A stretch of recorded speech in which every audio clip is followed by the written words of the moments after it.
ಎಲ್ಲರಿಗೂ ನಮಸ್ಕಾರ. Welcome back to score card Kannada YouTube ಚಾನಲ್ಗೆ. ಇವತ್ತಿನ ಪೋಸ್ಟ್ ಮ್ಯಾಚ್ ಅನಾಲೈಸಿಸನ್ನು ನೋಡ್ಕೊಂಬರೋಣ ಬನ್ನಿ.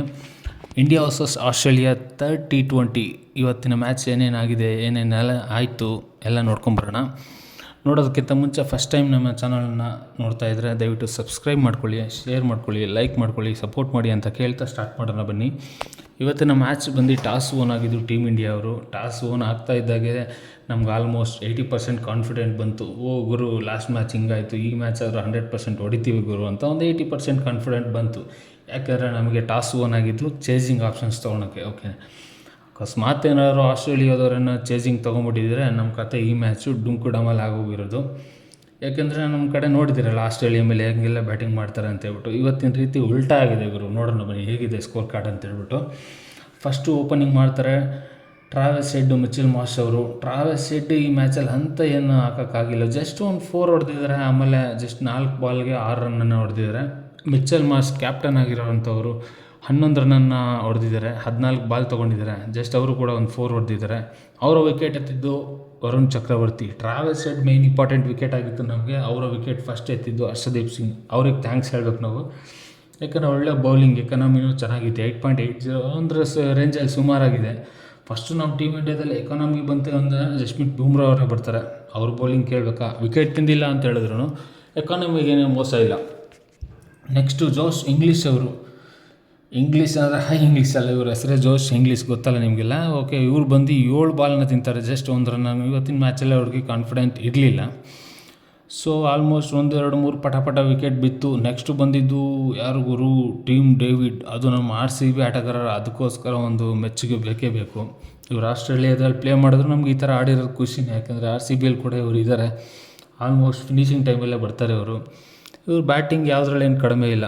ಆಲ್ಮೋಸ್ಟ್ 38 ಬಾಲಲ್ಲಿ 74 ರನ್ಸನ್ನು ಹೊಡೆದಿದ್ದಾರೆ. 5 ಸಿಕ್ಸ್ ಹೊಡೆದಿದ್ದಾರೆ ಗುರು, 8 4. ಸ್ಟ್ರೈಕ್ ರೇಟ್ ನೋಡಿದ್ರೆ 194.74, ಯಾವುದ್ರಲ್ಲೂ ಕಡಿಮೆ ಇಲ್ಲ ಇವರು. ಸೊ ನೆಕ್ಸ್ಟ್ ಬಂದು ಮಿಚೆಲ್ ಓವನ್ನು. ಅದು ಅವರು ಡಕ್ಔಟ್ ಆಗ್ತಾರೆ, ಗೋಲ್ಡನ್ ಡಕ್ಔಟ್ ಏನಿಲ್ಲ, ಇವರು ಅಂಥ ಬ್ಯಾಟಿಂಗ್ ನಾವೆಲ್ಲೂ ನೋಡಿಲ್ಲ. ಸೊ ಇವ್ರದ್ದು ವಿಕೆಟ್ ಹೋಗುತ್ತೆ, ಡಕ್ಔಟ್ ಆಗ್ತದೆ. ನೆಕ್ಸ್ಟು ಮಾರ್ಕಸ್ ಸ್ಟೋಯಿನಿಸ್ ಅವರು. RCB ಎಕ್ಸ್ ಪ್ಲೇಯರ್ ಗುರು, ಇವರು ಆಲ್ರೌಂಡರು. ಇವ್ರು ಇದ್ದಿದ್ರೆ ನಮ್ಮ RCBಗೆ ಸಾಕಾಗಿತ್ತು. ಓಕೆ, ಈ ಮ್ಯಾಚ್ ಅನಾಲಿಸಿಸ್ ಮಾಡ್ತಾ ಇರೋದು. ಸೊ ಈ ಮ್ಯಾಚ್ ಮಾತ್ರ ಎಕ್ಸ್ಪ್ಲೈನ್ ಮಾಡೋಣ. ಇವರು ಆಡಿರೋದು 39 ಬಾಲ್ ಆಡಿದ್ದಾರೆ, 64 ರನ್ಸ್ ಹೊಡೆದಿದ್ದಾರೆ, 8 4 2 6 ಗುರು. Around 164.10 strike rate. Team David ಮತ್ತು ಮಾರ್ಕಸ್ ಸ್ಟೋಯಿನಿಸ್ ಅವ್ರ ಪಾರ್ಟ್ನರ್ಶಿಪ್ ಮಾತ್ರ ಸೂಪರ್ ಆಗಿತ್ತು. ಎಲ್ಲ ವಿಕೆಟ್ ಹೋದ್ರೂ ಕೂಡ ಇವರು 186ವರೆಗೂ ಎಳ್ಕೊಂಡೋಗಿದ್ದಾರೆ. ಅದಾದಮೇಲೆ ಕಾಂಟ್ರಿಬ್ಯೂಟ್ ಮಾಡಿರೋ 26 ರನ್ಸನ್ನು ಬಂದು ಮ್ಯಾಥ್ಯೂ ಶಾರ್ಟ್ಸ್. ಇವರು ಚೆನ್ನಾಗಿ ಆಡ್ತಾರೆ. 15 ಬಾಲಿಗೆ 26 ರನ್ಸನ್ನು ಹೊಡೆದಿದ್ದಾರೆ, 2 4 1 6 ಹೊಡೆದಿದ್ದಾರೆ. ಆಲ್ಮೋಸ್ಟ್ ಸ್ಟ್ರೈಕ್ ರೇಟ್ ಬಂದು 173.3. ಅದಾದಮೇಲೆ ಅಂಥ ವಿಕೆಟ್ ಯಾರೂ ಇಲ್ಲ. ಆಲ್ಮೋಸ್ಟು ಎಕ್ಸ್ಟ್ರಾ ಬಂದು ಒಂದೇ 1 ರನ್ನನ್ನು ಕೊಟ್ಟಿದ್ದಾರೆ. ಟೋಟಲ್ ಸ್ಕೋರ್ ಬಂದು ಅವ್ರದ್ದು ಚೇಸಿಂಗ್ ಸಿಕ್ಕಿರೋಂಥದ್ದು 186, 186 ರನ್ ಬೇಕಾಗಿತ್ತು. ಅಂದರೆ 187 ರನ್ನಿಗೆ ವಿನ್ನು 20 ಓವರ್ಗಳಲ್ಲಿ. ಒಂದು ಸ್ಕೋರ್ ನೋಡ್ತು ಇದು ಅಂತ ಹೇಳಿದ್ರೆ ಎವರೇಜ್ ಈ ಕಡೆ 50-50 ಮ್ಯಾಚು. ಒಂದು ಸೋಲ್ಬೋದು ಇಲ್ಲ ಗೆಲ್ಬೋದು. ಹೆಂಗೆ ಕಮ್ಬ್ಯಾಕ್ ಆಗ್ತಾರೆ ನಮ್ಮ ಟೀಮ್ ಇಂಡಿಯಾ ಅಂತ ನೆಕ್ಸ್ಟ್ ನೋಡೋಣ. ಇದರಲ್ಲಿ ಮೇಜರ್ ವಿಕೆಟ್ ತೆಗೆದಿರೋದು ಹರ್ಷದೀಪ್ ಸಿಂಗ್. ಎಕಾನಮಿ 3 ವಿಕೆಟ್ ತಿಂದಿದ್ದಾರೆ 4 ಓವರಲ್ಲಿ, 35 ರನ್ನನ್ನು ಕೊಟ್ಟಿದ್ದಾರೆ. ಎಕಾನಮಿ ಬಂದು 8.8.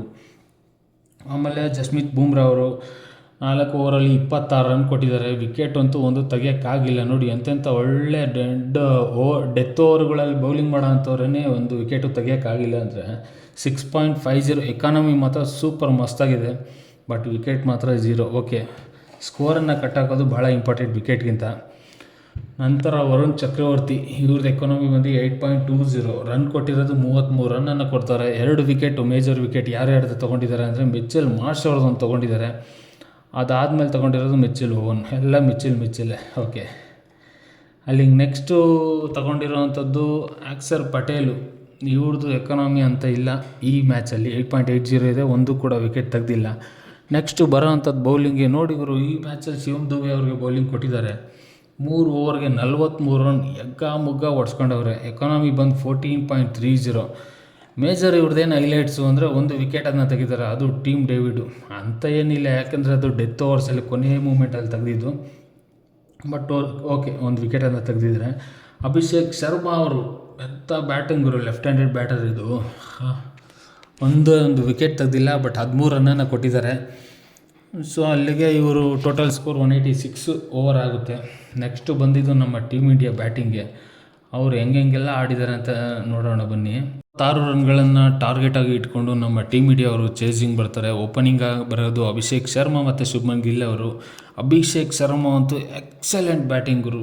ಯಾವತ್ತೇ ಆಗಲಿ ಸುಮಾರು ಮ್ಯಾಚ್ಗಳಲ್ಲಿ ಅಬ್ಸರ್ವ್ ಮಾಡಿದ್ವಿ ಓಪನಿಂಗಲ್ಲಿ. ಇವರು ನಮ್ಮ RCBಗೆ ಇದ್ದಿದ್ದಾರೆ, ನಮಗಂತೂ ನೋಡ್ಲಿಕ್ಕೆ ಒಳ್ಳೆ ಮಸ್ತ್ ಕಿಕ್ಕಿತ್ತು. ಬಟ್ ನೋಡ್ರಿ ಈ ಮ್ಯಾಚಲ್ಲಿ ನೋಡ್ರಿ ಬಂದಾರಂಗೆ 6-4 ಹೊಡೆದು ಈಗ 16 ಬಾಲ್ಗಳಲ್ಲಿ 2 ಬಾಲು 2 6 2 4 ಹೊಡೆದಿದ್ದಾರೆ. Total strike rate 156. ಫಸ್ಟ್ ಇದ್ದಿದ್ದು 170 180ವರೆಗೂ ಹೋಗಿತ್ತು. ಆಮೇಲೆ 1-2 ಬಾಲ್ ಡೌನ್ ಆದಾಗ ಬ್ಯಾಟಿಂಗಲ್ಲಿ 100 ರನ್ ಬಂತು. ಸೊ ಸಡನ್ನಾಗಿ ಅದು 156ಗೆ ಹೋಯಿತು. ಅಭಿಷೇಕ್ ಶರ್ಮಾ ಅವರು ಹೊಡೆದಿರೋಂಥ ಸ್ಕೋರು 25 ರನ್ನು. ಒಂದು ಎವರೇಜ್ ಸ್ಕೋರ್ ಓಕೆ ಬೆಟರ್ ಆಗಿತ್ತು ಓಪನಿಂಗಾಗಿ. ಶುಭ್ಮನ್ ಗಿಲ್ ಅವ್ರು ಬರ್ತಾರೆ. ಅವರು ಕೇವಲ 15 ರನ್ನು 12 ಬಾಲ್ ತೊಗೊಂಡಿದ್ದಾರೆ. ಸ್ಟ್ರೈಕ್ ರೇಟ್ ಬಂದು 125 ರನ್ನು.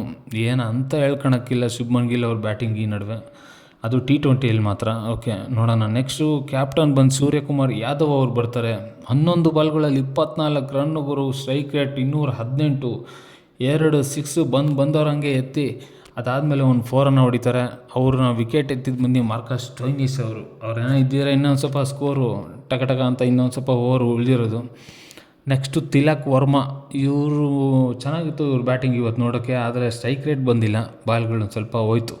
26 ಬಾಲ್ಗಳಿಗೆ 29 ರನ್ ಬಂತು. ಒಂದು 6 1 4 ಬಂತು. ನೆಕ್ಸ್ಟು ಅವ್ರ ಜೊತೆಗೆ ಪಾರ್ಟ್ನರ್ಶಿಪ್ಪನ್ನು ಬಿಲ್ಡ್ ಮಾಡಿದ್ದು ನಮ್ಮ ಅಕ್ಷರ್ ಪಟೇಲ್ ಅವರು. ಒಂದು ರೇಂಜಿಗೆ ತೊಗೊಂಡವರು ಮ್ಯಾಚ್ನ ಇವತ್ತು. 17 ರನ್ನು 12 ಬಾಲಲ್ಲಿ. ಒಂದು 4 ಬಂತು. ಆಮೇಲೆ ಸಿಂಗಲ್ 2D ಅವೆಲ್ಲ ಮಾಮೂಲಿ ಅಲ್ವಾ. 141 ಸ್ಟ್ರೈಕ್ ರೇಟಲ್ಲಿ ಆಡ್ತಾರೆ ಇವರು. ಆಲ್ಮೋಸ್ಟ್ ಇವ್ರ ವಿಕೆಟ್ಗಳು ರನ್ಸು ನೋಡ್ತು ಅಂದ್ರೆ ನಮ್ಮ ಟೀಮ್ ಇಂಡಿಯಾದು ಸ್ವಲ್ಪ ಯಾಕೋ ಡೌನ್ ಆಯಿತು ಅನಿಸ್ತು. ಆಮೇಲೆ ಬಂದರೂ ಇವರು ವಾಷಿಂಗ್ಟನ್ ಸುಂದರ್ ಅವರು. ಅದೆಲ್ಲಿದ್ದ ಮನುಷ್ಯ ಈ ಬ್ಯಾಟಿಂಗ್ನ ನಾನು ಈ ಟೀಮ್ ಇಂಡಿಯಾದಲ್ಲಿ ನಾನು ನೋಡೋಕ್ಕೆ ಚಾನ್ಸನ್ನೇ ಇಲ್ಲ. ನೀವೆಲ್ಲ ನೋಡಿ ಕಮೆಂಟ್ ಮಾಡಿ ಯಾವ ಮ್ಯಾಚಲ್ಲಿ ಈ ಥರ ಆಡಿದ್ದಾರೆ ಅಂತ ಹೇಳ್ಬಿಟ್ಟು. ಇವರು ಸ್ಟ್ರೈಕ್ ರೇಟ್ ನೋಡಿದ್ರು 213 23 ಬಾಲ್ಗಳಲ್ಲಿ 49 ರನ್ ಹೊಡೆದಿದ್ದಾರೆ. 3 4 6 ಗುರು. ಸುಂದರ್ ಅವರ ಜೊತೆಗೆ ಪಾರ್ಟ್ನರ್ಶಿಪ್ಪನ್ನು ಬಿಲ್ಡ್ ಮಾಡಲಿಕ್ಕೆ ಹೆಲ್ಪ್ ಮಾಡಿದ್ದು ಜಿತೇಶ್ ಶರ್ಮಾ ಅವರು. ಈ ಜಿತೇಶ್ ಶರ್ಮಾ ಅವ್ರದ್ದು ಏನೋ ಒಂಥರ ನಮಗೆ ಕಾನ್ಫಿಡೆಂಟ್. ಅವರು ಈ ಮ್ಯಾಚಲ್ಲಿ ಯಾವಾಗ ಚೇಂಜ್ ಮಾಡಿಕೊಂಡ್ರು ಗುರು ಇವ್ರ ಮ್ಯಾಚ್ನ ಚೇಸಿಂಗಲ್ಲಂತೂ ಸೋಲಕ್ಕೆ ಬಿಡಲ್ಲ. ಯಾಕಂದರೆ ಜಿತೇಶ್ ಶರ್ಮಾ ಅವ್ರದ್ದು T20ಯಲ್ಲಿ IPLಲ್ಲಿ ಸುಮಾರು ಮ್ಯಾಚ್ಗಳನ್ನು ಅಬ್ಸರ್ವ್ ಮಾಡಿದ್ದೀವಿ. ಹೆಂಗೆ ಇದೆ ಸ್ಟ್ರೈಕ್ ರೇಟು ಅಂದರೆ ಬಂದವರೆ ಮಗ್ಗ ಸೋಲೋಂಥ ಮ್ಯಾಚ್ಗಳನ್ನೂ ಕೂಡ ಗೆಲ್ಲಿಸೋಂಥ ಕೇಪಬಿಲಿಟಿ ಇವ್ರಿಗಿದೆ. ಇವತ್ತಿನ ಮ್ಯಾಚಲ್ಲಿ ಕೂಡ ಅದೇ ಆಗಿದ್ದು. ಏನು ಸ್ಟ್ರೈಕ್ ರೇಟ್ ಏನು ಕಡಿಮೆ ಆಗಿಲ್ಲ. 169.23. ಆಲ್ಮೋಸ್ಟು 13 ಬಾಲ್ಗಳಲ್ಲಿ 22 ರನ್ ಹೊಡೆದಿದ್ದಾರೆ. 3 4 ಹೊಡೆದಿದ್ದಾರೆ ಅಂತ ಬಾಲ್ ಟು ಬಾಲ್ ರನ್ ಆ ಥರ ಯಾವುದೂ ಇಲ್ಲ. ಚೆನ್ನಾಗಿ ಆಡಿದ್ದಾರೆ. ನಮ್ಮ ಅನಾಲಿಸಿಸ್ ಪ್ರಕಾರ ಜಿತೇಶ್ ಶರ್ಮಾ ಅವರು ಒಂದೇ ಚಿನ್ನದ ಮೊಟ್ಟೆ ಫ್ಯೂಚರಲ್ಲಿ ಟೀಮ್ ಇಂಡಿಯಾಗೆ. ಇವ್ರು ನಮ್ಮ ಅದೃಷ್ಟ ಏನು ಅಂದರೆ IPLಲ್ಲಿ RCB ಪರವಾಗಿ ಆಡ್ತಾರೆ. ಅದು ಬಂದು ಯಾವ ಟೈಮಲ್ಲಿ ಆಡ್ತಾರೆ ಅಂದರೆ ಮಿಡ್ಲ್ ಓವರ್ಸಲ್ಲೂ ಅಲ್ಲ, ಒಂದು ಫಿನಿಷರ್ ಆಗಿ ಬರ್ತಾರೆ ಜಿತೇಶ್ ಶರ್ಮಾ ಅವರು. ಯಾವುದೇ ಕಾರಣಕ್ಕೂ ಇವ್ರನ್ನ ಕಳ್ಕೊಳ್ಬಾರ್ದು. ಯಾಕಂದರೆ RCB ಅವರು ಕೂಡ ತುಂಬ ಯೋಚನೆ ಮಾಡಿರ್ತಾರೆ ಜಿತೇಶ್ ಶರ್ಮಾ ಅವರು ಪರ್ಫಾರ್ಮೆನ್ಸ್ ಹಂಗಿದೆ ಗುರು. ಆಲ್ಮೋಸ್ಟ್ 180+ ಸ್ಟ್ರೈಕ್ ರೇಟ್ ಸುಮಾರು ಮ್ಯಾಚ್ಗಳಲ್ಲಿ ಅಬ್ಸರ್ವ್ ಮಾಡಿರೋದು ನೋಡಿದ್ದೀವಿ.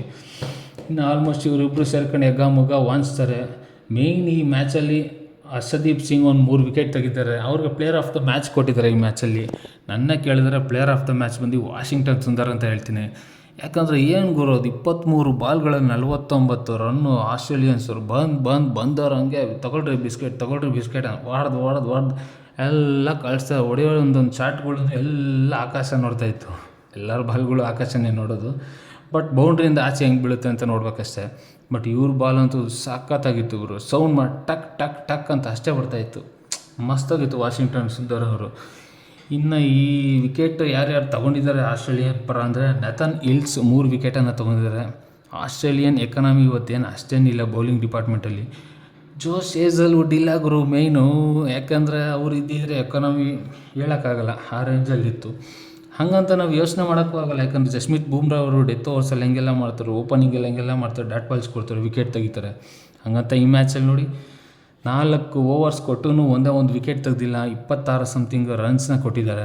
ಸೊ ಆಲ್ಮೋಸ್ಟ್ 6.2 6.3 ಎವರೇಜ್ ಎಕನಾಮಿ ಬಂದಿದೆ. ಇಂಥ ಮ್ಯಾಚ್ಗಳಲ್ಲಿ ಇವ್ರಿಗೇ ಅಷ್ಟು ಹೊಡೆದವ್ರೆ ಅಂತ ಹೇಳಿದ್ರೆ ವಿಕೆಟೇ ಬಿದ್ದಿಲ್ಲ ಅಂದರೆ. ಇನ್ನು ಜೋಶ್ ಹೇಜಲ್ವುಡ್ ಅವರು ಇದ್ದಾರೆ ಅಂತ ಇದ್ರೂ ಕೂಡ ನಾವೇನು ಮಾಡಲಿಕ್ಕಾಗಲ್ಲ. ಚೆಚ್ಚಾಕೋಂಥ ಪ್ಲೇಯರ್ಗಳು ನಮ್ಮಲ್ಲಿದ್ದಾರೆ. ಅದರಲ್ಲಿ ಯಾರು ವಾಷಿಂಗ್ಟನ್ ಸುಂದರ್, ಜಿತೇಶ್ ಶರ್ಮಾ ಎಂತೆಂಥ ಬ್ಯಾಟರ್ ಇದ್ದಾರೆ ಗುರು. ಶುಭ್ಮನ್ ಗಿಲ್ ಏನೋ ಈ ಮ್ಯಾಚಲ್ಲಿ ಆಡಿಲ್ಲ. ಈ ಮ್ಯಾಚ್ ಹೇಳಬೇಕು ಅಂದರೆ ನಮ್ದಾಗ ಇಷ್ಟು ಇಬ್ಬರು ಎಲ್ಲ ಆಲ್ಮೋಸ್ಟ್ ಟೀಮ್ ಇಂಡಿಯಾ ಬ್ಯಾಟರ್ಸ್ ಏನಿದ್ದಾರೆ, ಬೌಲರ್ಸ್ ಡಿಪಾರ್ಟ್ಮೆಂಟ್ ಏನಿದೆ, ಎಲ್ಲರೂ ಚೆನ್ನಾಗಿ ವರ್ಕ್ ಮಾಡಿದ್ದಾರೆ. ಸುಮಾರು ಚೇಂಜಸನ್ನು ಮಾಡ್ಕೊಂಡು ಬಂತು, ಒಳ್ಳೆ ಪ್ಲ್ಯಾನ್ ಇಟ್ಕೊಂಡು. ಆಸ್ಟ್ರೇಲಿಯಾ ಪ್ರತಿ ಸಲ ಸೋತಿ ಅವ್ರಿಗೂ ಬೇಜಾರಾಗ್ಬಿಟ್ಟಿತ್ತು. ಸೊ ಫಸ್ಟು T20 ಏನಾಗಿತ್ತು, ಚೆನ್ನಾಗಿ ಸ್ಕೋರ್ ಬಂದಿತ್ತು ಓಪನಿಂಗಲ್ಲಿ. ಆದರೆ ಡ್ಯೂ ಟು ರೈನ್ ಇದು ಮ್ಯಾಚ್ ರದ್ದಾಯಿತು. ಎರಡನೇ ಮ್ಯಾಚ್ ಅಂತೂ ಕೇಳಂಗೆ ಅಧ್ವಾನಾಗಿತ್ತು. ಮ್ಯಾಚ್ ನೋಡೋಕೆ ಕೂಡ ಒಂಚೂರು ಕಿಕ್ಕೇ ಇರಲಿಲ್ಲ ಗುರು. ನೋಡಿದಿರಲ್ಲ ನೀವೆಲ್ಲ. ಈ ಥರ್ಡು T20 ಏನು ಬಂತು, ಇದು ಮ್ಯಾಚ್ ನೋಡೋಕ್ಕೆ ಒಂದು ರೇಂಜಲ್ಲಿ ಎವರೇಜ್ ಸ್ಕೋರ್ ಇತ್ತು 186. ಅದನ್ನು ಚೇಂಜ್ ಮಾಡೋದು ತಮಾಷೆ ಅಲ್ಲ. ಯಾಕಂದರೆ ಅಂಥ ಒಳ್ಳೊಳ್ಳೆ ಬ್ಯಾಟರ್ಸ್ಗಳು ಇರಬೇಕು, ನಮ್ಮಲ್ಲಿ ಕೂಡ ಇದ್ದರು. ಇಂಥ ಬ್ಯಾಟರ್ಸ್ ಇದ್ದರೂ ಕೂಡ ಸ್ಕೋರ್ ಬರೋದಿಲ್ಲ. ಯಾರು ಒಂದಿಬ್ಬರು ಕಚ್ಕೊಬೇಕು. ಇವತ್ತಿನ ನಮ್ಮ ಬ್ಯಾಟಿಂಗ್ ಲೈನಪ್ ನೋಡ್ತು ಅಂದರೆ ಆಲ್ಮೋಸ್ಟ್ ಎಲ್ಲ ಎವರೇಜಲ್ಲೇ ನೋಡಿ ಗುರು. 25, 15, 24, 29, 17, 49, 22 ಒಂದು ರೇಂಜಲ್ಲಿ ಎಲ್ಲರೂ ಕಾಂಟ್ರಿಬ್ಯೂಟ್ ಮಾಡಿದ್ದಾರೆ. ನಮ್ಮಲ್ಲಿ ಯಾರು ಅಂಥ ಕಳಪೆ ಪ್ರದರ್ಶನ ನೋಡೇ ಇಲ್ಲ. ಕಳಪೆ ಇವತ್ತಿನ ಪ್ರದರ್ಶನ ಒಂದು ಯಾರೂ ಇಲ್ಲ ಗುರು. Almost Tilak Varma strike rate 111 ಇರ್ಬೋದು, ಬಟ್ ಅವ್ರ ಕಾಂಟ್ರಿಬ್ಯೂಷನ್ ಇದೆಯಲ್ಲ 29 ರನ್ಸು, ಅದು ಇಂಪ್ಯಾಕ್ಟ್ ಮಾಡೋವಂಥದ್ದು ಮ್ಯಾಚಿಗೆ. ಸೊ ಓವರಾಲ್ ಬಂದು ಇವತ್ತಿನ ಮ್ಯಾಚು ನಾವು ಗೆದ್ದಿದ್ದೀವಿ. ನೆಕ್ಸ್ಟ್ ಬರೋವಂಥ ಮ್ಯಾಚ್ಗಳು ಆಲ್ಮೋಸ್ಟ್ ಇವ್ರ ಮೇಲೆ. ನನ್ನ ತಿಳಿದಾಗ ಟೀಮ್ ಇಂಡಿಯಾ ಅವರು ಇದೇ ಥರ ಪ್ಲ್ಯಾನ್ ಮಾಡಿರ್ತಾರೆ. ಸೊ ಇದೇ ಲೈನಪ್ ಚೆನ್ನಾಗಿದೆ ಮುಂದುವರ್ಸೋಕ್ಕೆ ಅಂತ ಹೇಳ್ಬಿಟ್ಟು ಟೀಮ್ ಇಂಡಿಯಾ ಇವತ್ತು ಗೆದ್ದಿದ್ದೀವಿ. ಸೊ ಖುಷಿ ಪಡೋಣ. ನೆಕ್ಸ್ಟ್ ಮ್ಯಾಚ್ ಏನಾಗುತ್ತೆ ಅಂತ ನೋಡೋಣ ಮುಂದಿನ ಅಪ್ಡೇಟ್ಸಲ್ಲಿ. ಮುಂದಿನ ವಿಡಿಯೋದಲ್ಲಿ ಸಿಗೋಣ. ಈ ವಿಡಿಯೋ ಇಷ್ಟ ಆಗಿದರೆ ದಯವಿಟ್ಟು ಲೈಕ್ ಮಾಡಿ, ಶೇರ್ ಮಾಡಿ, ಸಬ್ಸ್ಕ್ರೈಬ್ ಮಾಡಿ ಅಂತ ಹೇಳ್ತಾ ಎಲ್ಲರಿಗೂ ಬಾಯ್. ಸಿಗೋಣ ಮುಂದಿನ ವಿಡಿಯೋಲ್ಲಿ. ಚೆಕ್.